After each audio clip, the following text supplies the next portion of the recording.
Good morning and welcome to the Ultimate Cavaliers Show. Mikey McNuggets, Jason Lloyd coming at you on a Tuesday morning. The Cavs lead the Miami Heat 1-0 in the first round playoff series. And today's episode is brought to you by Epicor. Make your job, your life easier with Epicor because easier doesn't cut corners. Easier finds the lane. And you can find your lane at www.easierwithepicor.com. Jason, 15 more to go before we dive into our topics today. Just get a real quick recap on the game one win from Sunday night, where Ty Jerome, Donovan Mitchell, and Darius Garland showed up, and almost single-handedly outscored the Miami Heat. Yeah, you came up with a question on UCSS a few weeks ago about something. It was something about Ty in a postseason series. I don't remember exactly what it was. And I said, was it sustainable? When defenses are more adept at scouting and are playing you 4 or 5 times in a row, will his unique offensive game still work as effectively? Was it that question? I don't remember. I just remember I said something effective. He can win you a playoff game, but he's not going to be the difference in a series. Like he can't win you. He's not LeBron and Donovan where he's going to win you a series. Well, he's already won one play. Like check. He already got 1 for 1 in games played and in games won. Do they win that game without Ty Jerome the other night? Probably, but he certainly made it a lot easier on him. He's an incredible story. We've talked about him at length all year long. And Donovan and Darius, certainly given the postseason and the whole season that Darius had last year, is encouraging to see the way that Darius plays his first playoff game back. Dude isn't rattled by the pressure. We've talked about that all year. His clutch numbers are incredible. Never really was concerned about him necessarily, the moment being too big for him. And he certainly flourished. And listen, the light's going to get a lot brighter than it was in game one, but it was certainly a great start. And Donovan, the only thing, if you want to circle on Donovan, was the 3-point shooting still isn't there. And you and I have talked all year long about it's a make or miss league. And if you're getting good shots and they're in rhythm, and they're within the flow of the offense, then you got to sort of live with the results. And, you can chalk it up maybe to the 2 weeks off. And he hit a few in the second half. Yep. The one thing that you pointed out to me that I hadn't realized was how poor he had played at the rim. And I just sort of I mentioned it to him after the game about your rim numbers were terrible this year. And he didn't know the exact numbers, but he kind of had a feeling. These guys know. And I gave him a couple of numbers. He's like, wow, that's bad. And, there is no great explanation for why he was so much better in game one. He just kind of shrugged his head. It's the playoffs. It's time to go. And, he did show up this year in a little bit of a different mindset and playing a little bit of a different game. I don't know if that's necessarily an excuse for not being able to make shots at the rim. I don't know if there is a great reason for it.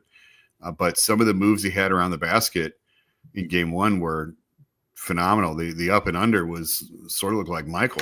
Hold on. I got to call Donovan out for that. Go ahead. Because although it looks incredible on the highlight reel, he could have went up with the right hand and easily finished it. When they showed the underneath the basket replay, yeah. Yes, Khalil Ware is there. Khalil Ware is 7 foot and he's a really good shot blocker. Yeah. He went up and did the half and then let Donovan go. Yeah. And Donovan, in his mind, thought he was going to jump. So that's why he went to the little dipsy do with the left hand. And it was, I'm not taking anything away from the move. It was an incredible finish, an incredible feat of athleticism to have the body control and then mind-eye coordination to be able to finish that with the left hand off the glass. Donovan could have went up like a layup line with his right hand and finished that for the easiest 2 points of the night and instead turned it into his hardest bucket of the night. And I don't want to take anything away. I just want to say that shot I don't think should go into the Louvre, the historical archives of great playoff shots when in reality Khalil Ware did not jump. I don't want to derail this whole thing, but isn't that sort of the impact that we've seen all year with Evan and just with shot blockers and the way that they can get in your head and make you do things that you don't have to do? Yes. And the reason I mention that is because yes, Khalil Ware is everything you said, but I don't think of Miami as a team that's going to really impact this game at the rim. And I think that those are shots that he's going to be able to attack the paint throughout the series. And Kenny kept referencing it before and after the game about how Miami likes to pack the paint. We know about the zone that they like to play. I don't care if they pack the paint. And we talked about this before about when you said, what is the one thing that they do? Like, what can this team hang its hat on?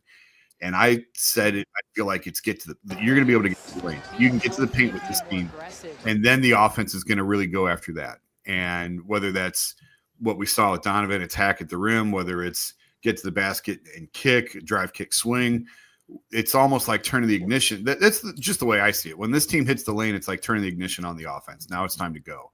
And he's going to be able to get those shots, whether Khalil Ware's out there or not. It's not a really big team. They don't have a ton of size. And I just feel like he's going to be able to sort of dictate the offense is going to dictate on his terms.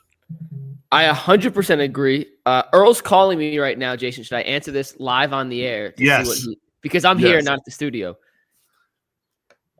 Earl, you are live on the Ultimate Cavaliers show with Jason Lloyd right now. What's up, brother? Oh, I'm sorry. I thought y'all was going at 9. My apologies. No. I'll be in as soon as you're done. Say hi to everybody. We got 210 people in here listening right now. Say hi to everybody. Hi, everybody. My apologies for interrupting the show. I'll call you back later. I'll give you a call on my way in. Earl don't ever have to apologize. Listen, that was a special guest appearance. You expected me and Jason. Did not expect Earl the Pearl to join us here on the Ultimate Cavalier show this morning. Jason, everything you just said leads us right into the game 2 adjustments, which for Cleveland, I don't think there is any. I think you do exactly status quo. You continue to shoot open shots. You continue to let Donovan, Darius, Ty, and whoever else is on the court attack Miami's defense, force them into rotations. And I was looking real quick as you were going over just for some of the points in the paint numbers. Yeah. Cleveland had 48 in game 1. I was actually surprised that number was so low, considering the lack of rim protection that Miami has. Outside of Ware only played 18 minutes in the game. Bam Adebayo is a terrific defender. I'm not taking anything away from Bam, but his defensive greatness comes more from his ability to switch and contain guards on the perimeter rather than it does be a legitimate, like 2.5 shot blocks per game kind of guy. Outside of that, they didn't play another big. Hayward Highsmith was their next biggest rotation guy who played legit minutes. It's Andrew Wiggins. Like, those guys should not prohibit anyone on Cleveland from attacking the rim. And I'm going to save a little bit of what I want to say about Mobley and Allen for our next topic, so I don't want to dive too much into it. But the only little tweak or adjustment I would make from an offensive standpoint is on those switches, feed the bigs. Let those two dudes eat, because I think they've proven throughout the regular season, if you're going to switch, they can make you pay. From a defensive standpoint, honest to God, I'm not changing anything, Jason. I'm not changing a darn thing from what we saw in game 1. Miami shot 41.9% from 3 in game 1, Jason. The Cavs shot 41.9% from 3 in game 1. Exactly the same percentage, just a much different volume. Miami 13 for 31, Cleveland 18 for 43. Significant more volume for Cleveland.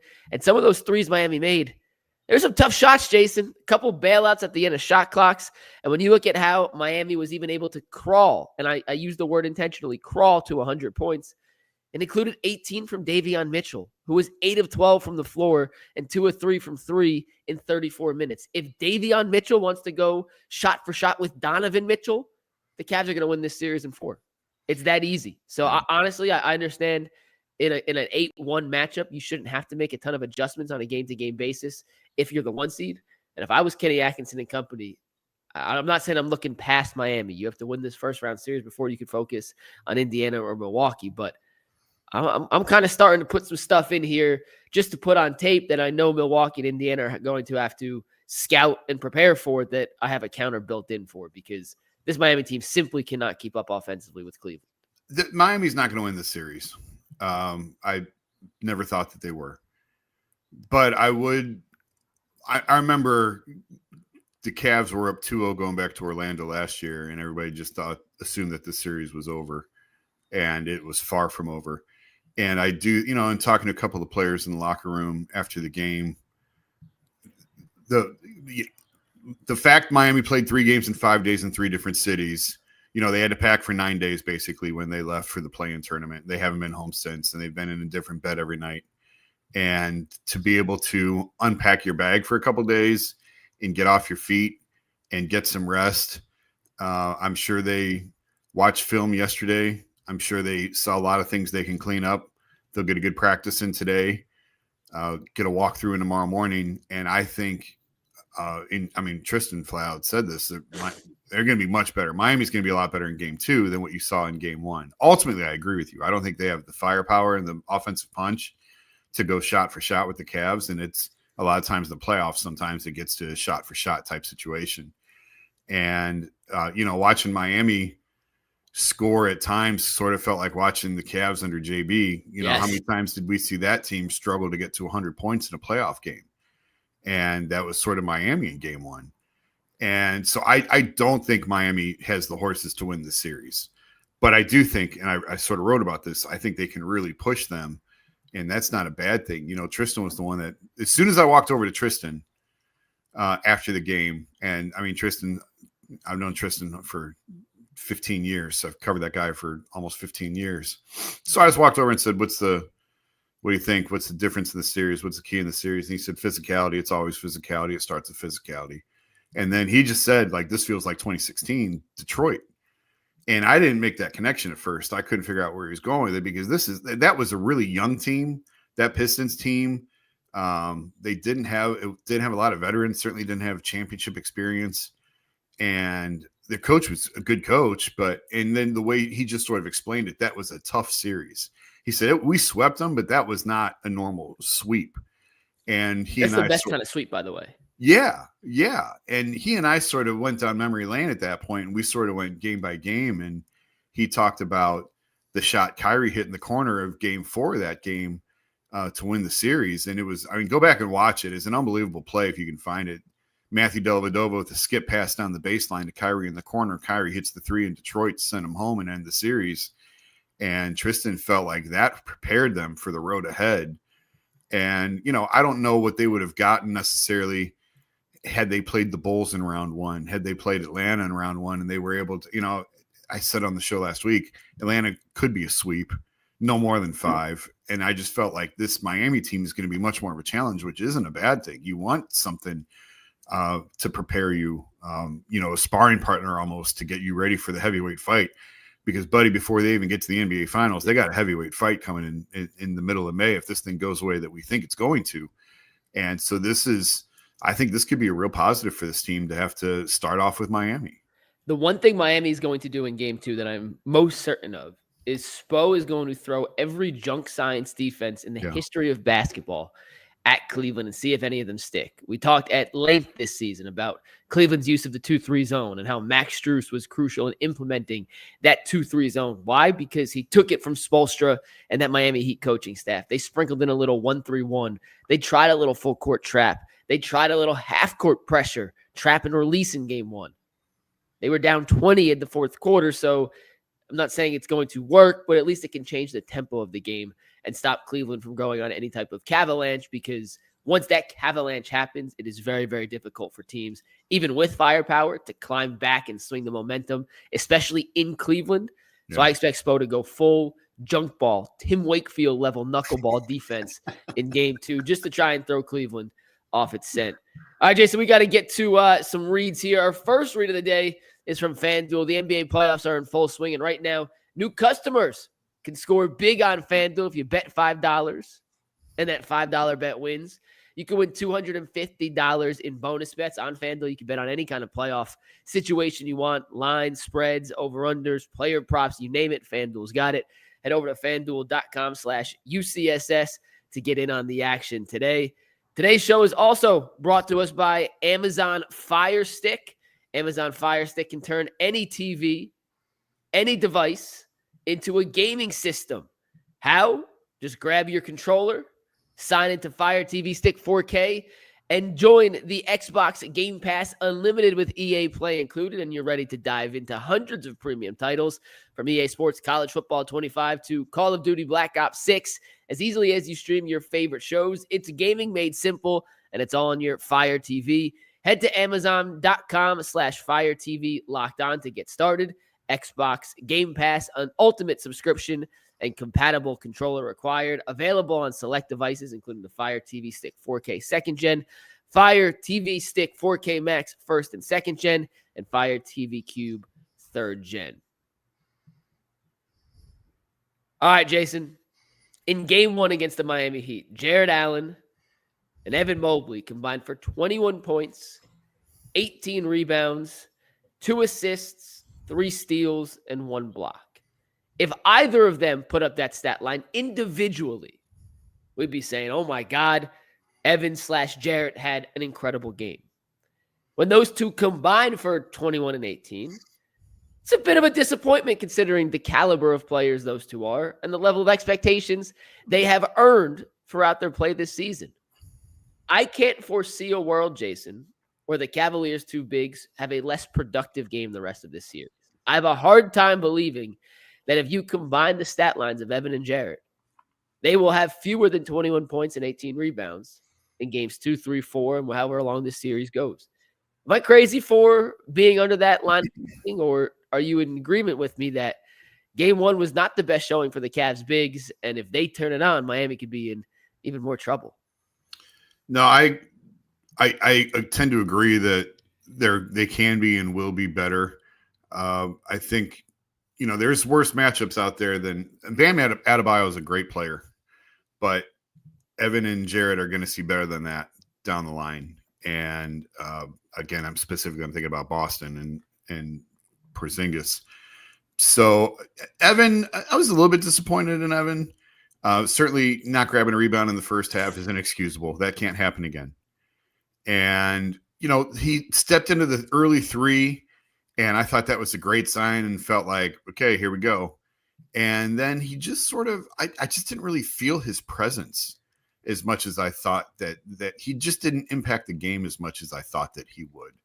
And it was a guard-dominated game. We talked about how great Donovan, Darius, and Ty were. The ball was in their hands. Yeah.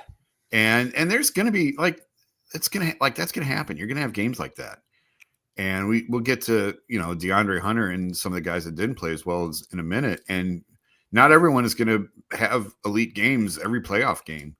And so I guess I want to see what Game 2 looks like and what moving forward, Game 3 and 4. But I do expect more out of both of them, particularly Evan. And, Kenny is really harkened rebounding. And it's one of the things that this team has struggled with in the playoffs in the past. And they have been pushed around and they have been out physical. You can go back to a couple of years ago. You can go back to last year. For as big as they are, they should be better. They should be a better rebounding team between Evan and Jarrett. For as imposing as they are, for their size, for as terrific as they are defensively, Kenny was talking about they have to be able to finish off possessions, and that means securing the rebound. Offensive, they grabbed 14 offensive rebounds the other night. Fine, that's great. But on the defensive end, it's really strange. I don't have a great explanation for it, but they just have struggled at times, and again in Game 1, and being able to finish possessions. They were much better in the second half as a team than they were in the first half in terms of overall rebounding rate, offensive rebounding rate, keeping other teams off the offensive glass. One of the minor adjustments I'm hoping Kenny makes, and I just said they don't have to make a ton, but I said this in the postgame show after Game 1. And Jason, it's one of those things that in person, sometimes you miss. But when you're watching on the TV angle like I did in Game 1, because I stayed back because I was a little under the weather, you can see the switch so much more clearly just from the bird's eye middle of the court angle. And Miami switched a ton of screens. And there were a couple situations early in the first half before the guards got going. Once the guards get going, I want the guards attacking the big in the switch. Before they kind of get that rhythm, I thought there were multiple opportunities for Darius, Donovan. And I'm not sure Ty really fit into this because this was in like the early stretches of the game. Yeah. Where they got the switch on the pick and roll, and there was Davion Mitchell or Duncan Robinson or I can't even name some of the other guards on Miami. Who are some of the other guards on Miami that were caught in these switches? Burks are in the paint trying to front a post up against Mobley and Allen. And just because of the sheer size differential and the fact that I think both of those guys are capable scorers from that position, Jason, I'm not saying you should force feed them. I don't want to see 30 paint touches and post up opportunities for those two combined. I want to see 30 paint touches, but not necessarily post up versions. I do think they can feed those two a little more. And then if you establish the dominance from those two inside, right? If they keep switching these screens and you feed Evan and Jarrett and they keep making these mouse in the house, we call it, they keep making Miami pay for these switches, then Miami is either A, not going to concede the switch, which gives Darius and Donovan and Ty and the ball handlers a lot more leeway to get downhill, get into the paint, force the rotation, and play out of it. Or two, they're going to send help. And when they send help, those two are really good passers out of the post, and it's going to lead to more open threes. So I understand the guards were hot in the game, and they won by 21. It's not a complaint. It's just an observation. But I did think early on there were some opportunities to get the ball down low to those two and let them work, whether it was for a shot or for a kick out on these switches to make Miami pay for conceding it so easily. And they didn't take advantage of it. And once again, it worked out fine. They won by 21 points. It's not like they had to feed them. But I feel like Evan and Jarrett, if they don't get involved early, sometimes they can drift. And the Kevin Love, and we've talked about this with LeBron, Kyrie years, like they would want the first play for Kevin to get them involved early to make sure they were locked in from the get-go. And Kenny's done a great job this year dispersing the first shot of the game, whether it's Strus, Darius, Donovan, Evan. They've run it for everybody this year. And I think that's intentional. But in a series like this where they have the advantage of both the front court and the back court, I just want to see those guys get touches early and see how Miami's going to guard them. And if they're going to switch, let the two big guys work. They're good enough to make you pay now. Yeah. So utilize that. Hey, you're never going to get an argument out of me if you've got ball dominant guards, playmaking guards, but you've got a big who you rely on to score. I don't see the harm in ever giving it to him the first time down every time. And I'd said that till I about passed out when JB was here and Evan was trying to find his way. Just throw it to him. It doesn't matter if they know it's coming. It doesn't matter. Just tell them where you're most comfortable. Go stand there, and you're getting the ball the first time down. And it doesn't matter if you miss. It doesn't matter. Like, we're getting you activated in the offense early. Certainly, this team has progressed well beyond those days. But it's never bad to involve your big guys early because Donovan and Darius can go, and Ty. I can't believe I'm putting Ty in this category, but I'm putting Ty in this category. They can get theirs whenever they want. Like, it's going to be there for them. But when you've the people who need you to feed them the ball, and Evan's become a playmaker and brings the ball up and initiates on his own. But for the most part, this is still a team that will always be driven by Darius and Donovan. So the more that you can involve him early and activate him and get him just into the feel of the game, the better off you're going to be. All right, Jason, we got to get to our last topic of the day, which is brought to us by Epicor. Guys, Epicor is here to make your life easier. Every team knows the value of hard work, of taking pride in what you build and practicing every detail to get the best results, but no one player, no matter how amazing, can do it all alone. Working together makes getting the win easier. At Epicor, the all-stars are the hardworking manufacturers and distributors who create and deliver the things we all need, from aerospace to electrical to medical devices. Epicor ERP solutions are created by industry experts to help make every day easier. Seeing your whole supply chain is easier. Managing logistics is easier. Responding to price changes, that's also easier. From small businesses with big dreams to growing enterprises with global visions, we'll equip you with the right tools to move forward. Think ahead and lead the way, because as the clock ticks down, you need to make the most out of every hardworking minute. Easier doesn't cut corners. Easier finds the lane. Discover your success at www.easierwithepicor.com. Jason, we talked about Ty Jerome and Darius and Donovan and their incredible Game 1 performances. We touched on the lack of production but overall impact of Jarrett Allen and Evan Mobley. But how about some of the guys that didn't necessarily play well in Game 1? Isaac Okoro, DeAndre Hunter, and Dean Wade. What do you make of Okoro? First off, we'll go through the line. We'll make this pretty quick. But what do you make of Okoro, and what does he have to do to earn a spot back in the playoff rotation? Not against Miami. He's going to play against Miami, but down the road when they get into a much more competitive series when Kenny probably can't play 10 guys off the benches regularly. He's got to make shots, period. And there's probably a really simple way to summarize, at least for me, all three of them. Isaac, I'm not surprised. It's about what I expected. DeAndre, I'm not concerned. And Dean, I'm probably the most disappointed in. But one at a time with Isaac, he's got to make shots. I don't know how you play him in a series when you're playing 4-on-5 on the offensive end. And this isn't the first time we've seen this. I mean, we've seen this every year that the Cavs have been in the postseason. Teams are going to shrink off Isaac Okoro. They're going to leave him in the corner or leave him open in the corner, and they want him to shoot those. It's if you're looking at the Cavs, if you're scouting the Cavs right now, and you say, what's the best? What are we going to take our odds with? What's the best chances that we have of closing out a possession with no points? It's going to be Isaac Okoro shooting a corner three. Teams will take that over Donovan attacking the paint, over the ball in Evan's hands. Certainly Darius. They want Isaac with the ball in his hands, and that's a problem when they're not going in. And too many times, more times than not. In fact, I don't know that I can recall. I'm sure it's happened. I can't recall off the top of my head a great playoff game that he had where he made 3 of 4, 3 of 5. His career high in the playoffs is 12 points, and that was last year against Boston. He was 5 of 6 from the floor and 1 of 1 from 3. Okay. He's made 3 threes in a playoff game one time in his career. He was 3 of 8 against Boston in a 120-95 loss. That was last year on May 7th.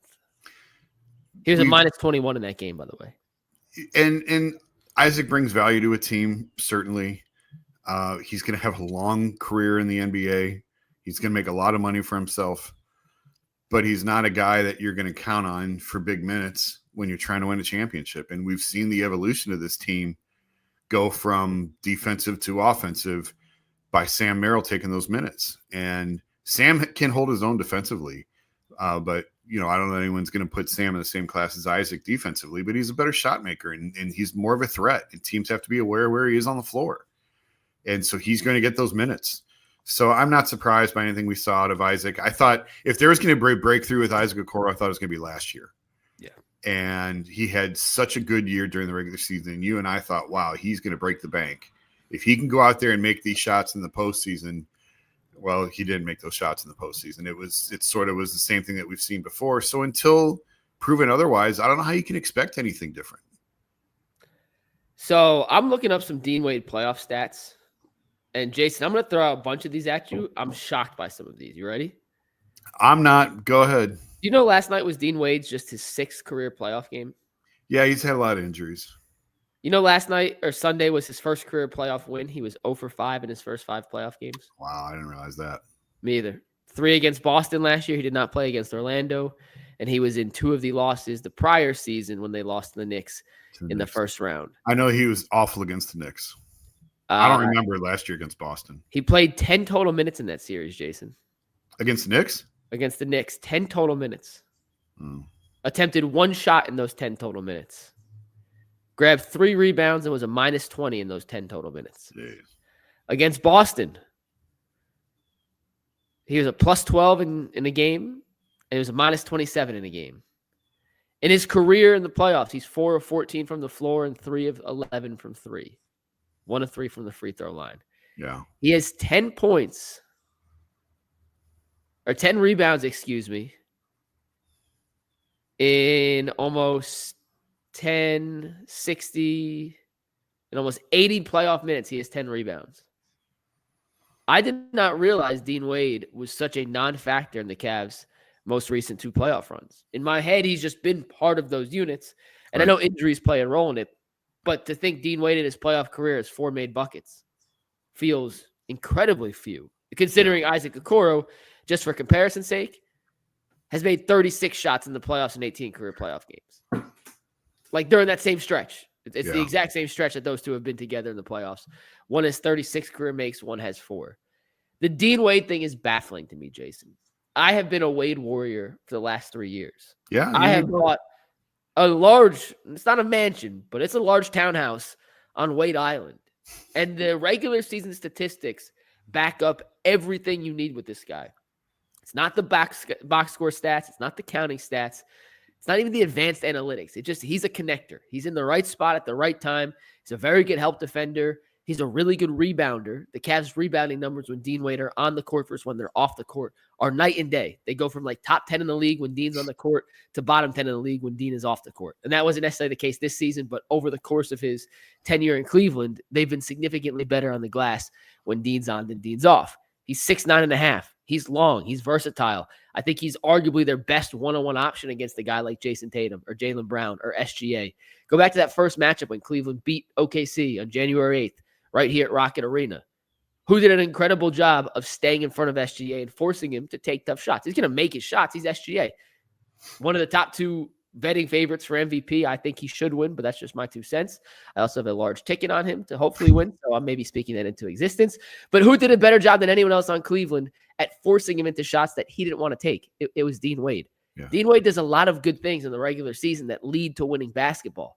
And in the postseason, Jason, it hasn't translated, and I'm not sure why. And a big miscalculation by not just myself, I'm going to include you in this category, and potentially the Cavaliers, if it comes to this, is if Dean Wade isn't a guy they can count on in the playoffs, who's the backup big?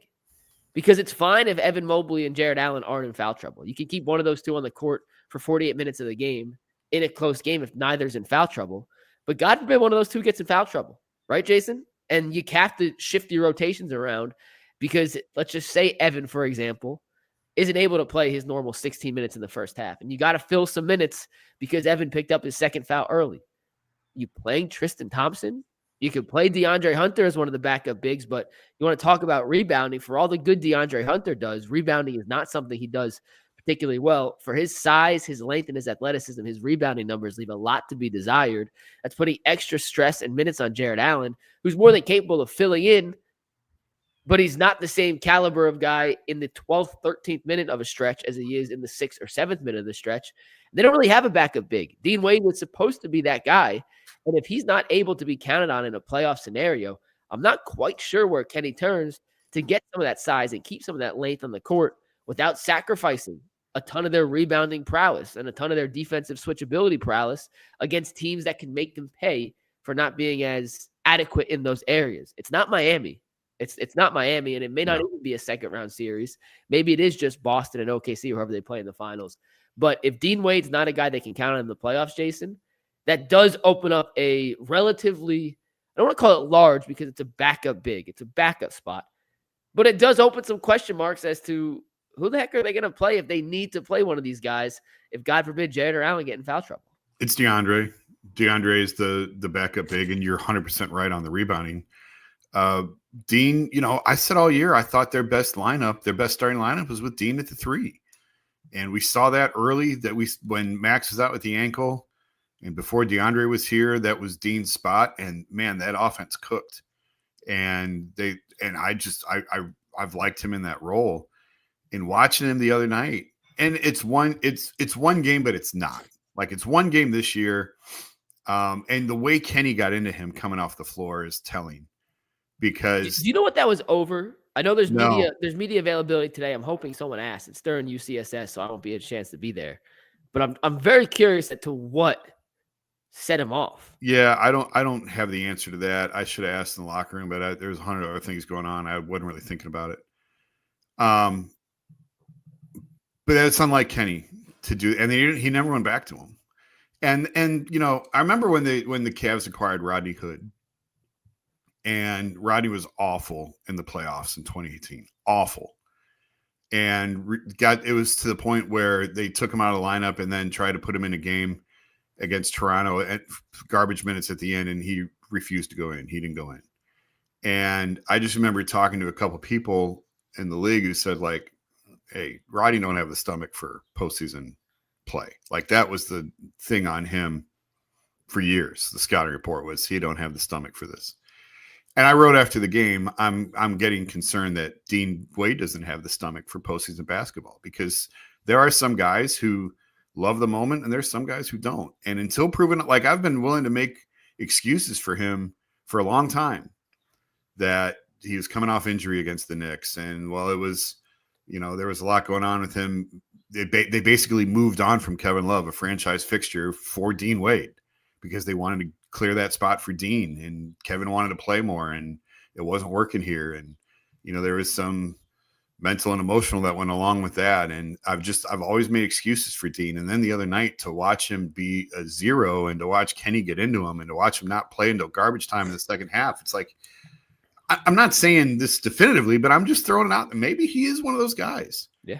Where the moment sometimes is a little bit too big for him. And, hopefully he's better in game 2.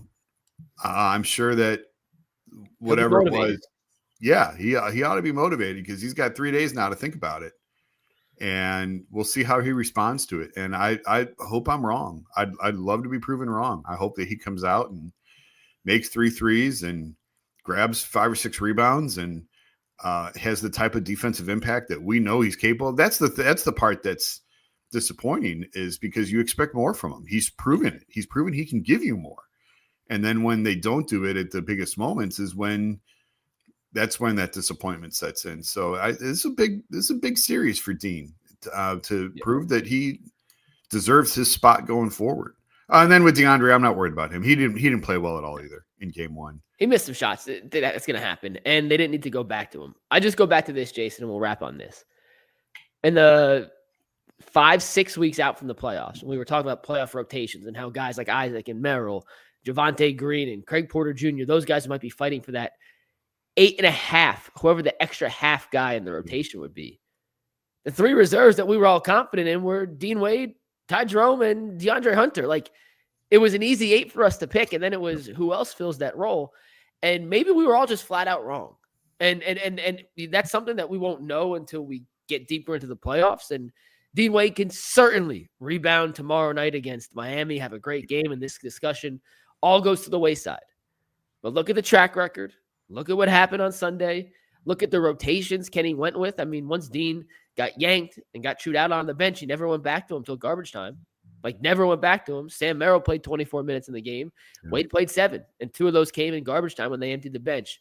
So I'm hoping that Dean has this moment of clarity. And sometimes, I guess last thing, I never played anywhere near the NBA level. Like, I'm not trying to compare playing D3 or bad high school basketball to the NBA level. I get that. But some guys are such players that need a confidence spark. And they need to see a couple shots go in to feel like they actually belong in the moment.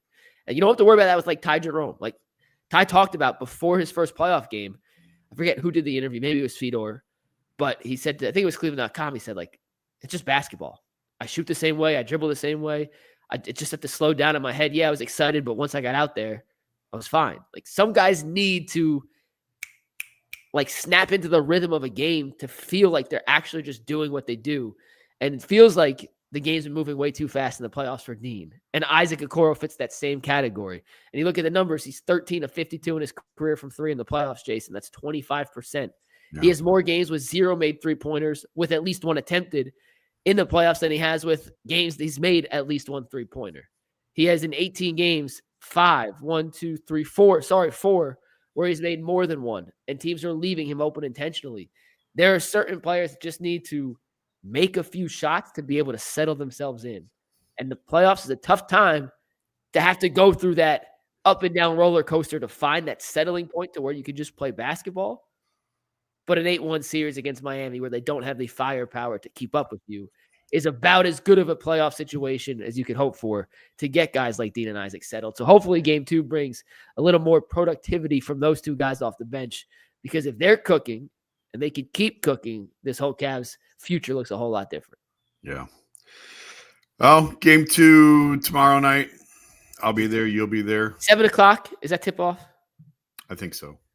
Yeah. Let me look up just to confirm that real quick before we wrap up, Jason. It's 7:30 on NBA TV. 7:30 on NBA TV. That's going to wrap it up here for Jason and myself on the Ultimate Cavaliers show. Coming up on UCSS today, we have 2 Cavs topics. A, Ty Jerome was the most popular backup in Cleveland since. And then if you haven't read Jarrett Allen's Players Tribune article, and Jason, I'm not sure if you have or have not yet, I highly recommend it. And something we don't talk about nearly enough with role players is their ability to do what is asked of them from a big team picture. And read the part of the article, or read the part of the story, because it's not an article, it's a story Jarrett Allen wrote about how he sacrificed to let Evan Mobley flourish because he knew that was the best thing for the team. You cannot ask for a better guy to have in the locker room, a better teammate, and a better ambassador for the city of Cleveland than Jarrett Allen. We're going to talk about that coming up in 2 hours and 20 minutes, at 11 a.m. on UCSS. For Jason Lloyd, Mikey McNuggets, we'll see you tomorrow, and go Cavs. Peace.